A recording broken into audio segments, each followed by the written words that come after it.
उत्तर प्रदेश में चुनाव नज़दीक है। ऐसे में सभी प्रतिनिधि अपनी अपनी दावेदारी कर रहे हैं, टिकट की मांग कर रहे हैं। अगर बात की जाए दादरी विधानसभा से, तो दादरी विधानसभा से कांग्रेस के एक प्रतिनिधि हैं जो इस वक्त हमारे साथ हैं और टिकट की दावेदारी कर रहे हैं। हालांकि ये तो देखने वाली बात होगी कि टिकट मिलेगा या नहीं मिलेगा, ये तो आला कमान तय करेगा। लेकिन उससे पहले हम बातचीत करते हैं, जानने की कोशिश करते हैं कि क्या कुछ क्षेत्र में कामकाज करेंगे, उद्देश्य क्या है, मुद्दा क्या है, और सारी जो तमाम चीज़ें हैं उस पर हम बातचीत करेंगे। तो अभी इस वक्त हमारे साथ हैं दीपक भाटी जी, लोग इन्हें चोटीवाला के नाम से भी जानते हैं। सर, बहुत बहुत स्वागत है आपका। धन्यवाद। सर, क्या क्या मुद्दे होंगे दादरी विधानसभा के अगर आपको टिकट मिलता है और आप चुनाव लड़ते हैं तो? देखिए, दादरी विधानसभा बहुत बड़ी विधानसभा है उत्तर प्रदेश की।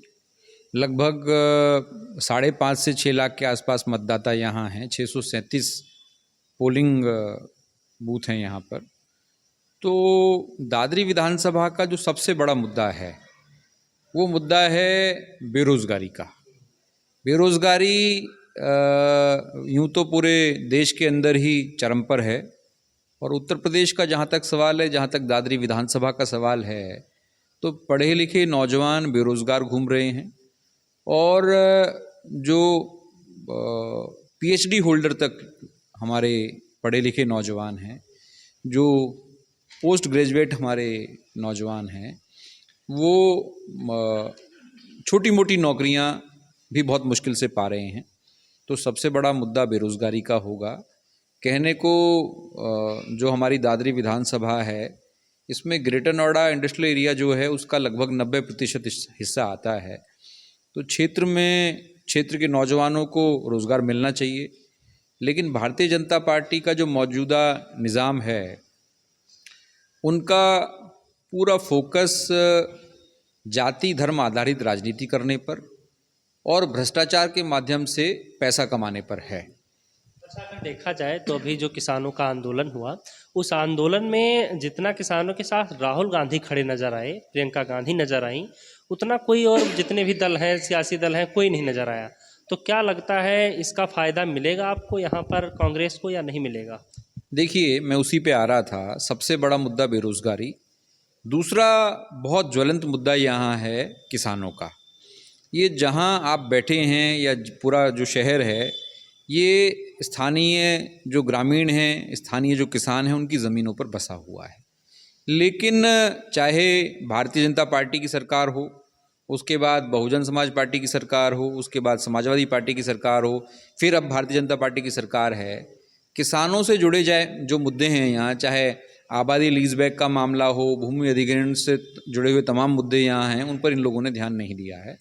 तो दूसरा सबसे बड़ा मुद्दा यहाँ होगा कि जो भी किसानों से संबंधित समस्याएं हैं, तीनों प्राधिकरण में दादरी विधानसभा क्षेत्र के किसानों की ज़मीनें गई हैं, तो उन समस्याओं का निदान बहुत प्राथमिकता के आधार पर करवाना होगा। तभी यहाँ इस क्षेत्र का किसान, आम नौजवान खुशहाल होगा।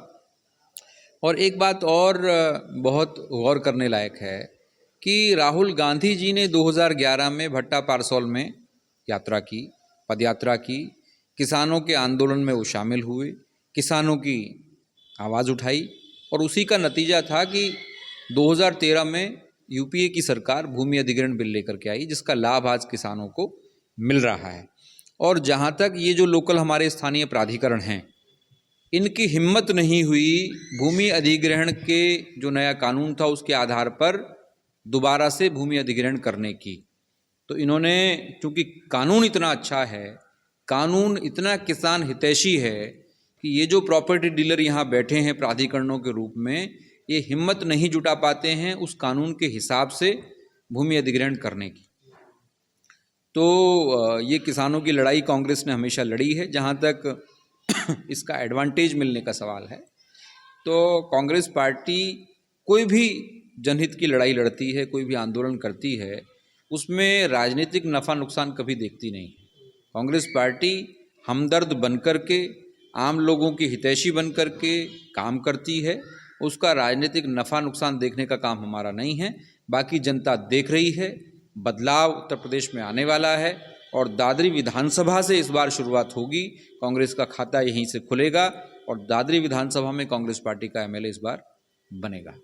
अच्छा, कहीं न कहीं अभी देखा गया हाल फिलहाल में जो जनता का विश्वास है वो कांग्रेस के प्रति, पिछले विधानसभा अगर चुनाव की बात की जाए तो यहाँ से दादरी से लगभग 39,000 वोट के आसपास मिले थे कांग्रेस को। तो क्या लगता है इस बार कितने वोट मिलेंगे और दूसरे नंबर पर कौन रहेगा, अगर आपने आपको पहले नंबर पर देखते हैं तो? देखिए, हमारी जो विधानसभा है, इस विधानसभा में भारतीय जनता पार्टी मुकाबले में नहीं है। कांग्रेस पार्टी निश्चित तौर पर बहुमत हासिल करेगी इस विधानसभा में। अब दूसरा नंबर किसको हासिल होगा, तीसरा नंबर किसको हासिल होगा, ये दौड़ हो सकता है कि बसपा और सपा में हो, लेकिन भारतीय जनता पार्टी इस विधानसभा में मुकाबले में नहीं है। अच्छा, यूपी की अगर बात की जाए तो कैसे देखते हैं सत्ता में कौन आएगा इस बार, क्या लगता है? सत्ता प्रियंका गांधी जी ने जिस तरीके से महिलाओं की आवाज़ उठाने के साथ ही उनको उनका अधिकार देने की बात कही है राजनीतिक रूप से। आज वो कांग्रेस पार्टी की राष्ट्रीय महासचिव हैं, उत्तर प्रदेश की प्रभारी हैं, और आज वो नारा देती हैं कि सत्ता में महिलाओं को 40% भागीदारी वो देने का काम करेंगी।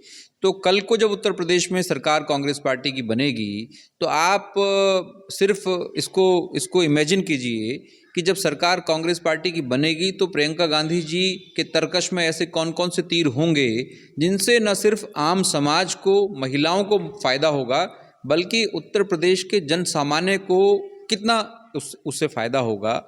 नौजवानों को रोजगार मिलेगा, किसानों को उनका अधिकार मिलेगा, तमाम तरह की योजनाएं छात्रों के लिए, छात्राओं के लिए हम लोग लेकर के आने वाले हैं। और चुनाव होने से पहले ही हमने, आज आपने देखा होगा कि लखनऊ में ऐतिहासिक भागीदारी रही लड़कियों की, जो लड़की हूँ लड़ सकती हूँ हमारा जो कैंपेन चल रहा है उसके माध्यम से। तो चहुमुखी विकास उत्तर प्रदेश का होगा, कांग्रेस पार्टी की सरकार बनेगी। अच्छा, मेरा आखिरी सवाल आपसे है और मैं इस पर आपकी व्यक्तिगत राय जानना चाहता हूँ। जैसे आजकल ऐसा देखा जा रहा है कि हिंदू मुस्लिम धर्म पर, जाति पात पर ज़्यादातर चुनाव लड़े जा रहे हैं। विकास का जो मुद्दा है वो कहीं ना कहीं ओझल होता जा रहा है। तो अगर चाहे बात कर ली जाए दादरी की, अगर दादरी में भी देखा जाए तो जाट गुज्जर और इन सारी चीज़ों पर लड़ा जाता है चुनाव। उत्तर प्रदेश में खास करके चलन आता रहा है। तो आप इस पर व्यक्तिगत तौर पर क्या सोचते हैं कि चुनाव किन मुद्दों पर होना चाहिए?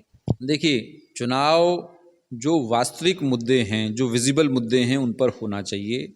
जाति धर्म पर चुनाव बिल्कुल नहीं होना चाहिए।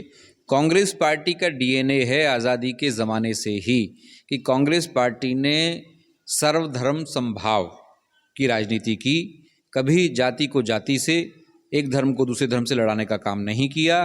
सहिष्णुता के साथ कांग्रेस पार्टी ने अपनी राजनीतिक जो यात्रा है उसको आगे बढ़ाया है, और बहुत सहिष्णु होकर के ही कांग्रेस पार्टी ने तमाम वर्षों तक, चाहे उत्तर प्रदेश की बात हो चाहे देश की बात हो, शासन चलाया, सफलतापूर्वक शासन चलाया। आज कहीं भी आप पता करिए, लोग कहते हैं कि इन सभी शासनकालों की अपेक्षा कांग्रेस पार्टी का शासन, कांग्रेस पार्टी की सत्ता अच्छी थी। आम आदमी खुशहाल था, आम आदमी को रोज़गार मिलता था, बच्चों को शिक्षा मिलती थी। और कांग्रेस पार्टी के ज़माने में ही आरटीआई की बात करें, आप राइट टू हेल्थ की बात करें, आप राइट टू एजुकेशन की बात करें, आप सूचना के अधिकार की बात करें, आप राइट टू फूड की बात करें, तमाम चीज़ें कांग्रेस पार्टी के ज़माने में आईं। वो सिर्फ इसलिए आ पाईं कि कांग्रेस पार्टी ने कभी हिंदू मुसलमान सिख ईसाई जातियों में और धर्मों में फ़र्क नहीं किया। बहुत बहुत धन्यवाद सर आपका। तो ये थे हमारे साथ दीपक जी, जिन्होंने बताया कि इस बार ना कि सिर्फ दादरी में बल्कि सत्ता में भी कांग्रेस ही आ रही है। हालांकि यह दावा आने वाले वक्त में पता चलेगा कि कितना सच साबित होता है। कैमरा पर्सन आकार के साथ आदर्श मोहन, सनराइज न्यूज़, दादरी।